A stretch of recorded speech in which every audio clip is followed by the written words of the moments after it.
what is a family? And the reason why I think this is an important topic before we get to the kind of topic that was at the front of the show is that the moral issues right now that we are facing in the church especially are currently dividing us. And so this week, Trump and Kari Lake came out with statements on the pro-life stance that they are currently having. And so this is not an endorsement of any of the candidates or anything like that, but the ideas that they are talking about have relevance on my faith, and so I feel compelled to discuss them.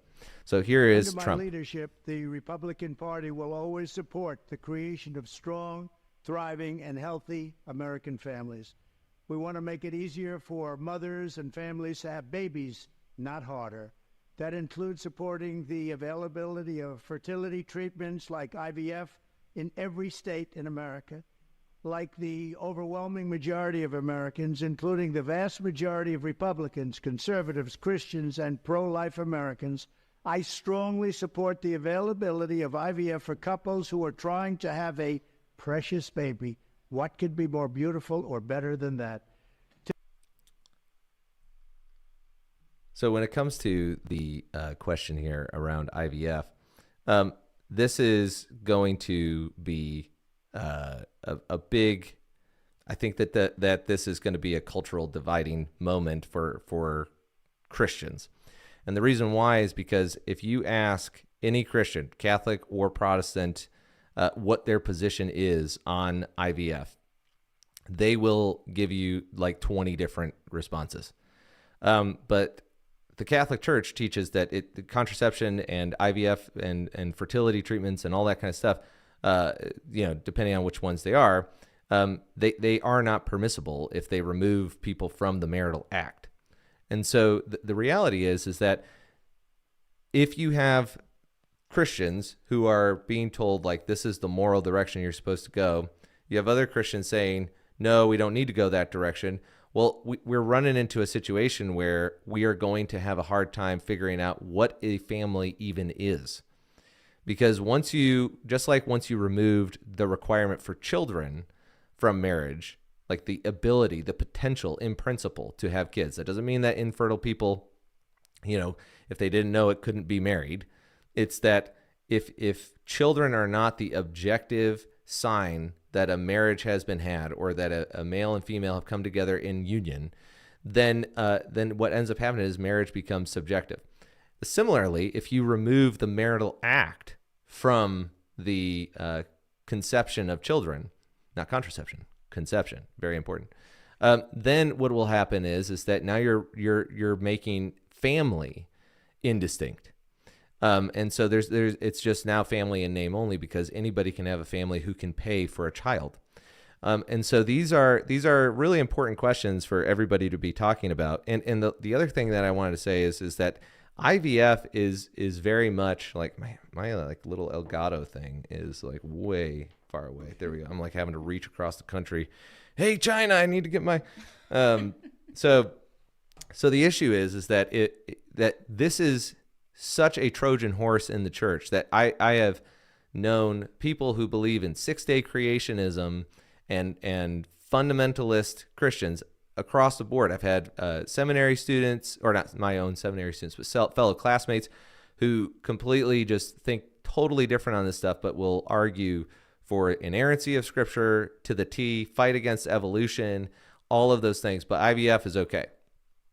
And the thing is that while evolution could lead you, to a materialist worldview, by and large, morally speaking, you don't necessarily run the risk of coming to radically different conclusions. There's plenty of on morals if you hold to evolution, because you still believe that the Bible is the inerrant word of God, and you believe that it's prescriptive and all those kinds of things.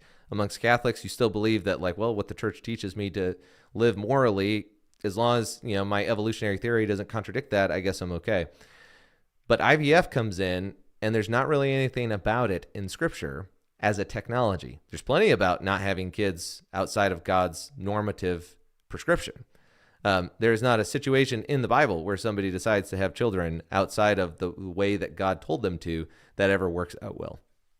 So when we are looking at how this is going to divide Christians, it's going to divide Christians. And anybody who has had to, dialogue about this issue, you can feel that there's just you can just feel the tension in there.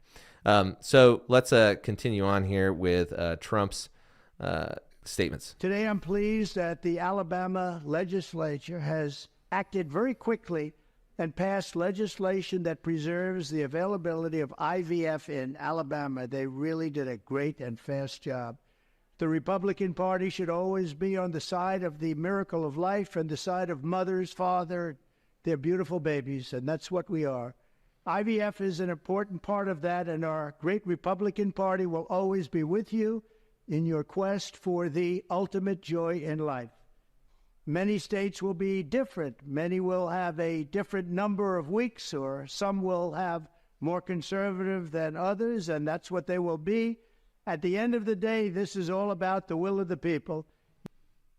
Now, I want to talk about this because we're going to look at Kari Lake too. They keep saying, it's about the will of the people, as if you can do whatever you want as long as you vote it in. The problem with this is that you wouldn't say that now about slavery.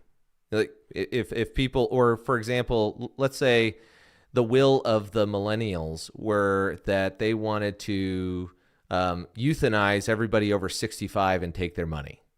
Like, you would say no, because that person is a human being and they have a right to life, and you don't have the authority or the power to be able to just come in and take their life and their money and all this kind of stuff. But if everything just comes down to the will of the people, then that, morally speaking, well, whatever is morally good is ultimately what the people vote for. Well, this is problematic because that's not the way that reality works, because we know that people have voted for horrible things and put elected leaders into power that have caused tons of damage. So the will of the people is not necessarily a guarantee for the prescription to be morally sound for the people at large. And in this case, if we're talking about children, just swap out newborn or fetus for slave, and you realize that this kind of description, whether it's Democrat or Republican or your pastor or your great Uncle Joe or whatever, it's not going to hold any water, because we all know intuitively that we would not want our own rights subject to the will of the people. We wouldn't want the people to just be able to take our rights or take our churches just by fact of voting. So this is a problem. You'll see this theme with Kari Lake too. You must follow your heart, or in many cases, your religion or your faith. So Disney and your church and what you ate this morning are all valid moral criteria for determining what is right and what is wrong. Do what's right for your family, and do what's right for yourself. Do what's right for your children. Do what's right for our country. And like Ronald Reagan, I am strongly in favor of exceptions for rape, incest, and life of the mother. And this is going to be another thing, this idea of exceptions. And the problem with exceptions is that they're really easy to grant until you meet one in real life. And so I had the opportunity to go to the Cincinnati Right to Life organization, where they brought in, I can't remember her name. You weren't there, so you can't help me. But she has a pro-life ministry that's totally dedicated. Well, I don't know if it's a pro-life ministry or a nonprofit or whatever. But her goal is to help with arguing precisely against this kind of stuff, and this idea of exceptions, that rape and incest and all these kinds of things should be exceptions where you can just kill the child. The problem is that child is still an innocent human life, and he did not, or she did not, cause their own birth. And this is a very difficult subject. This is a really painful subject, obviously, for a lot of people. But what changed my mind on it was actually meeting somebody who was conceived in rape, and who actually said that her mom basically looked at the life that her daughter had and said, "I am so glad that I did not abort you."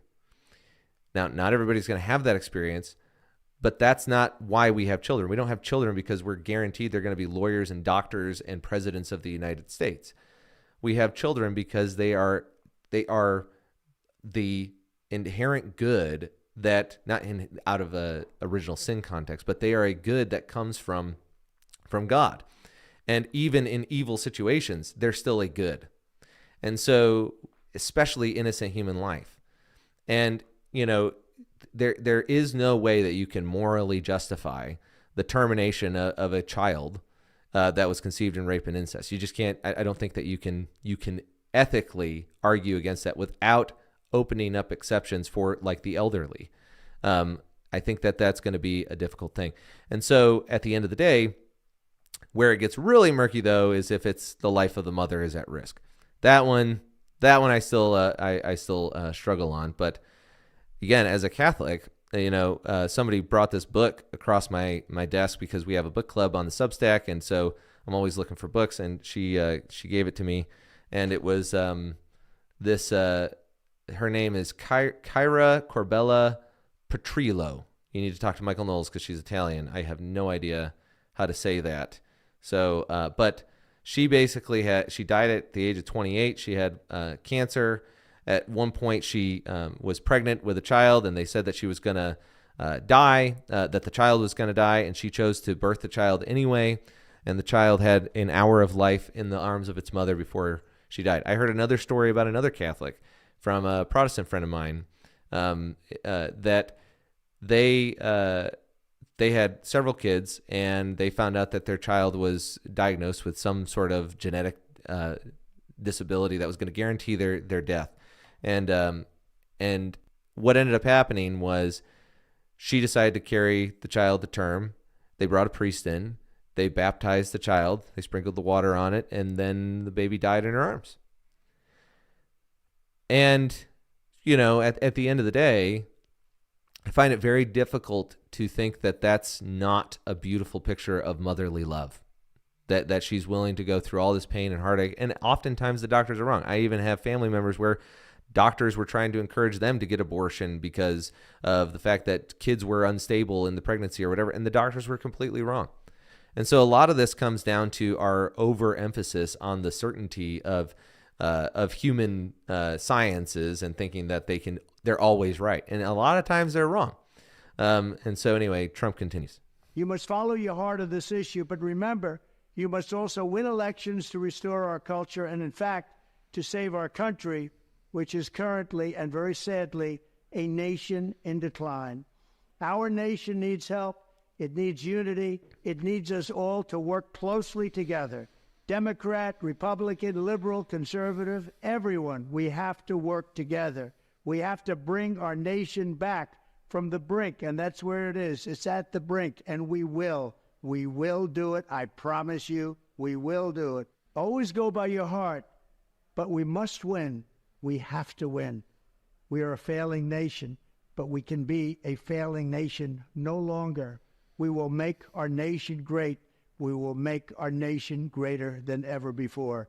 Thank you very much.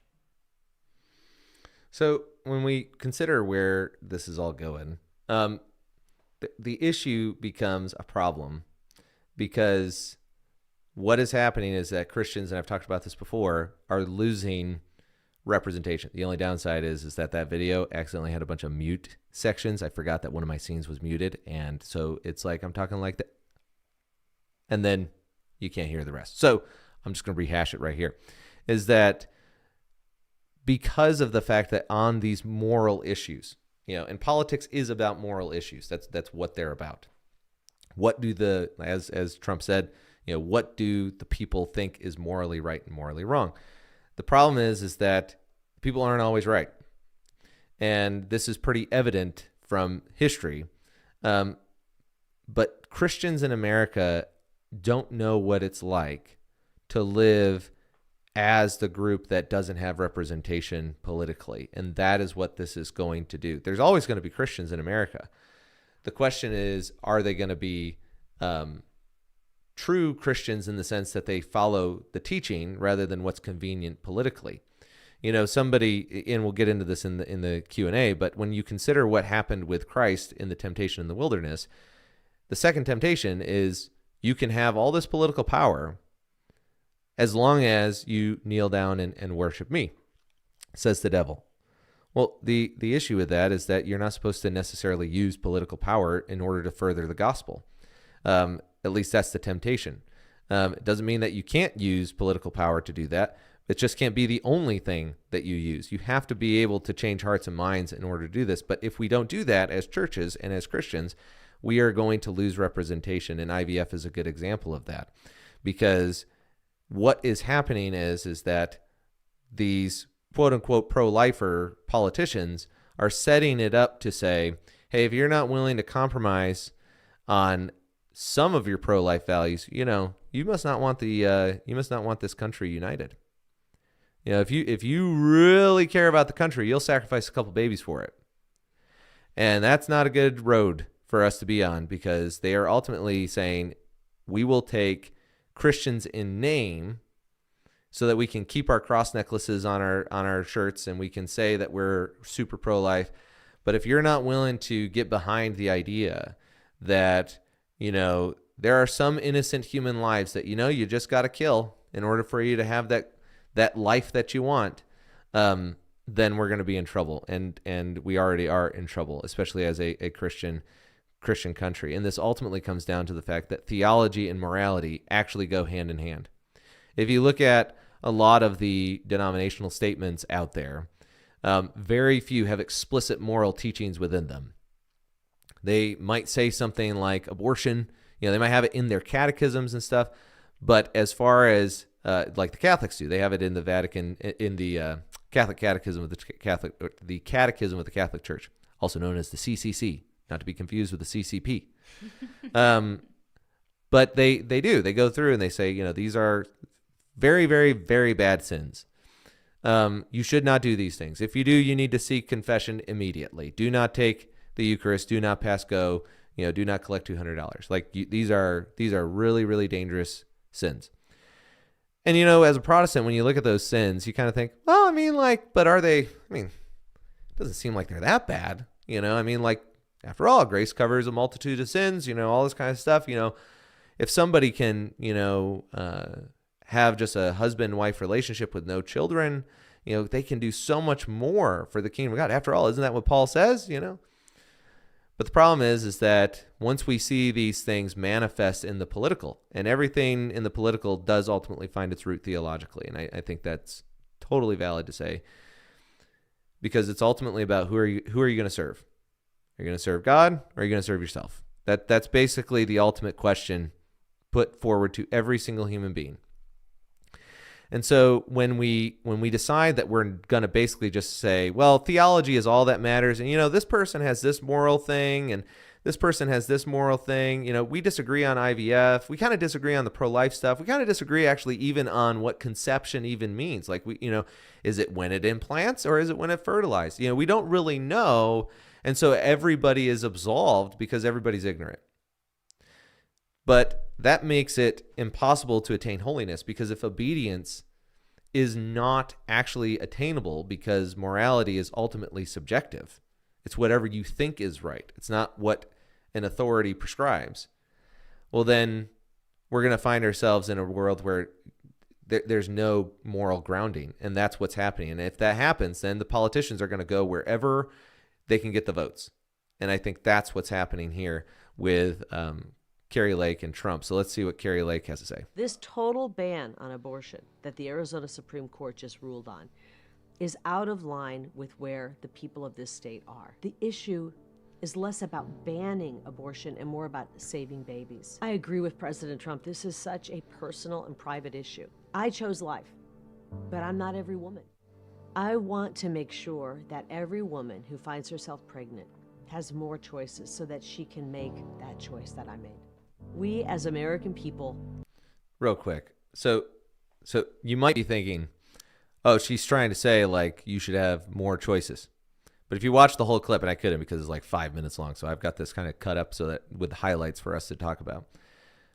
But as she goes through this clip, you're going to see that what she's trying to do here, it seems to me, is kind of, as all the politicians are, they're trying to figure out this way through to try and keep the pro-lifers while not losing some of the moderates over here. And they're trying to figure out how to unite those two, and they're not going to be able to do it because the Pro-lifers have put blood, sweat, and tears into this stuff. Some of them are going to jail for this kind of stuff. If you start saying to them, well, I don't, I know that you're super passionate about this, but we got to have some choices. Safe, legal, and rare. Remember that? Yeah, that's what the pro-choice argument used to be. And so the problem is that this argument is ultimately just a rehash of what abortion used to be, and we know that it leads to a slippery slope, because as long as it continues to get votes, it's going to continue to widen that access to abortion. And by the way, this is all in the context, by the way, where we have a birth rate that is below replacement.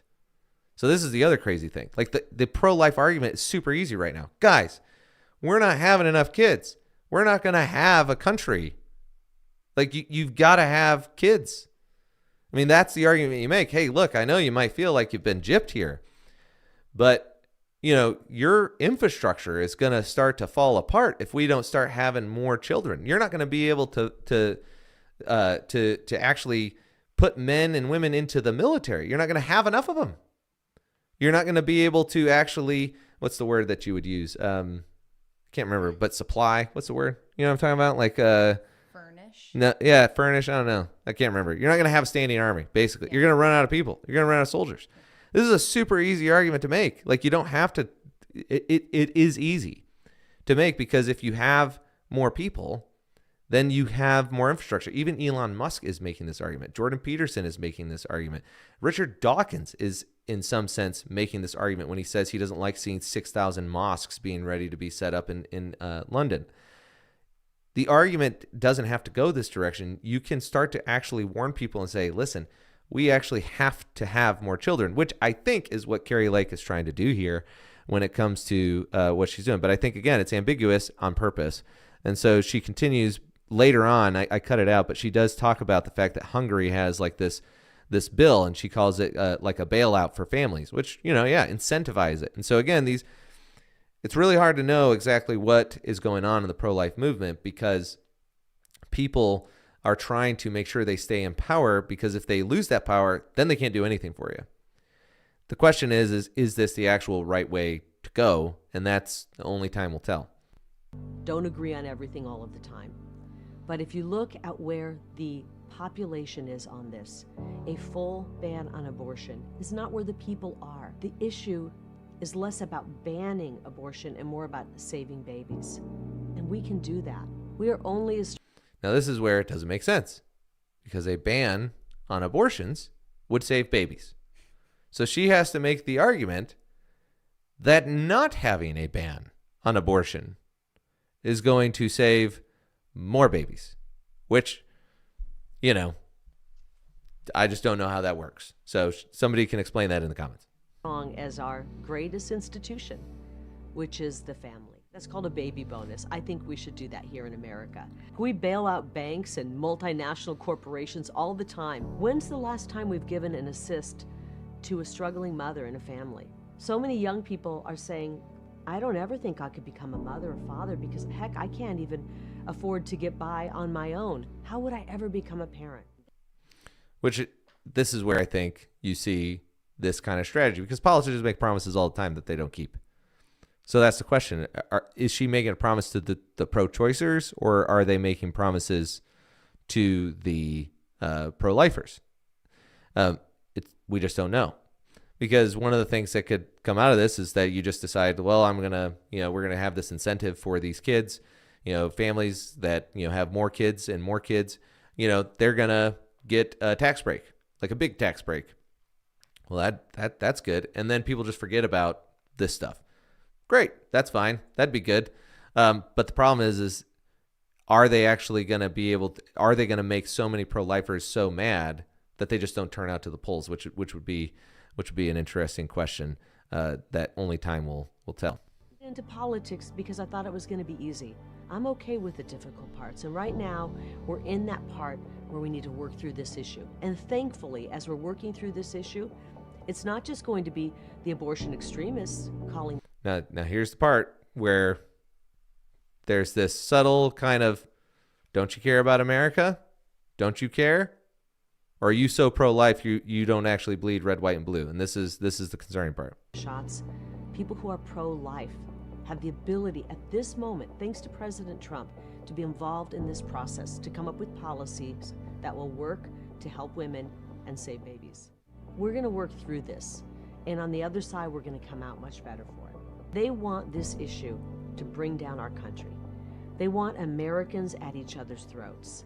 And this issue has the ability to bring down our country or help save our country. And I want to help save our country. So that's a problem. Because if you caught it there, what she's saying is that the pro-life issue could actually divide the country. It's no longer the abortionists, it's the pro-lifers. Because, if you're not willing to give up a couple of those innocent lives, just a couple exceptions, that's what we call them, the exceptions, well, then, you're probably not Team America. Because if you want this country to stay together, then you're going to have to be willing to give up some of your principles and stuff like that. The problem is that the principle of life is the foundation for all the other rights. And people will sit there and say, well, that's cliche. And, show me another right that's going to prevent the genocide of millions of people. If you can show another right, other than the right to life, that's going to prevent Auschwitz, that's going to prevent the genocide of more babies than any other Christian country to date, well, then show it to me, because I don't know what it is. Life is the foundational piece. And so when we say, well, ultimately, I want that life to be snuffed out so that my life can be better, even if that life could bring suffering and difficulty and all these things. This is one of the beauties of the gospel, is that Mary, when she had Jesus, it's not like she had a good life. She had a difficult life. She was, Jesus was born into poverty. And so the idea that, life was just easy for Mary, and so she just had it easy, it's like, well, not really, And so at the end of the day, it's a question of what is the moral right way through here. And this is where the church has to come in, because everybody's got a cross to bear. Some crosses are way heavier than others. And so this is an area where, again, and I think the church, especially after being Catholic and finding out how many Catholic ministries there are, my gosh, and even when I was Protestant, the reality is I did not know of a single church that I attended where if a woman came in a crisis pregnancy, that she would not find support there through either clothing or babies or baby diapers or the food or any of those kinds of things, even helping them find jobs. Like, there are plenty of resources, and churches are willing and able to help. And that's the other piece here. Again, like, you've got this huge Christian movement. Like, this is where the politicians could really motivate the churches. Like, hey, I need you to help with these babies. We need you to help where these moms need help. That's where I think you make the argument. But when you actually ask pro-lifers to compromise on stuff where they have, suffered real loss, careers, or even in some situations being forced to go to jail, these are serious issues that people aren't going to just turn out to, oh, okay, yeah, I guess you're right, So anyway, ultimately, when we consider where things are currently, if the conservative Christians no longer have a voice in the public square, they're going to be excluded from that, because there won't be any political incentive for them to be able to govern or to influence political power. And so that ultimately leads to a Christian ghetto and an echo chamber. And you're starting to see some of these things already manifest when people are online and social media. You can't post stuff like Michael Knowles, we'll talk about it in a second, the interview he did with this former OnlyFans woman, it got throttled on YouTube. In fact, I might get throttled on YouTube just for talking about it, because we're going to play a couple clips from it. But ultimately here, she's right that the family is the fundamental unit. And Trump was the only one who actually said, between a mother and a father and having their child. The problem is that if they open up the gates on IVF, I don't see any way that they can guard against the idea that marriage is just between a man and a woman, or that children have the right to a mother and a father. That's where things are going to be really murky, and they're opening Pandora's box here. And just like abortion, it's going to be real hard to put it back in. And so, just to wrap up on this, in the book by Patrick Coffin, Contraception Deception, there's a case in there that talked about a 5-person child. There are 5 people involved in the creation of this child. And it was, I believe it was 2 gay men, a surrogate woman, and a heterosexual couple. And they took the eggs from the woman in the heterosexual couple and the semen from the male, and then they used the uterus from the surrogate, and they used IVF to fertilize the child.